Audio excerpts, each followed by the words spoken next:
দারুণ মজার অ্যালোভেরার শরবত, ঠান্ডা ঠান্ডা এইরকম শরবতের রেসিপি কোথাও পাবে না। নিয়ে নেব একটি অ্যালোভেরাটা মাঝখানে কেটে ছুরি দিয়ে উপরে খোসাটা ফালিয়ে একটা চামচ নিয়ে অ্যালোভেরাটা ঘষে ঘষে এইভাবে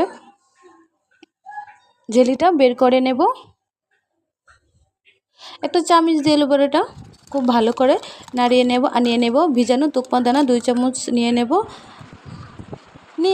স্বাদ অনুযায়ী গুড়, আপনারা চাইলে চিনি ব্যবহার করতে পারেন। দিয়ে দেব ছোটো চামচের 2 চামচ লেবুর রস, স্বাদমতো বিট লবণ দিয়ে আবারও সবগুলো উপকরণ খুব ভালো করে নাড়িয়ে নেব। এখন দিয়ে দেব ফ্রিজের ঠান্ডা পানি পরিমাণ মতো। এখানে আমি ঠান্ডা পানিটা দিয়ে দেব। আর নিয়ে নেব সাদা তিল, 1 চামচের মতো সাদা তিল দেব। নিয়ে নেব স্লাইস করে কেটে রাখা লেবুর টুকরো, এই লেবুর পিসগুলো এখানে দিয়ে দেব কিছু আইস কিউব দিয়ে। ব্যাস রেডি হয়ে গেল আমার দারুণ মজার অ্যালোভেরার শরবত। অবশ্যই একবার হলো ট্রাই করবেন, শরীর মন চাঙ্গা হয়ে যাবে।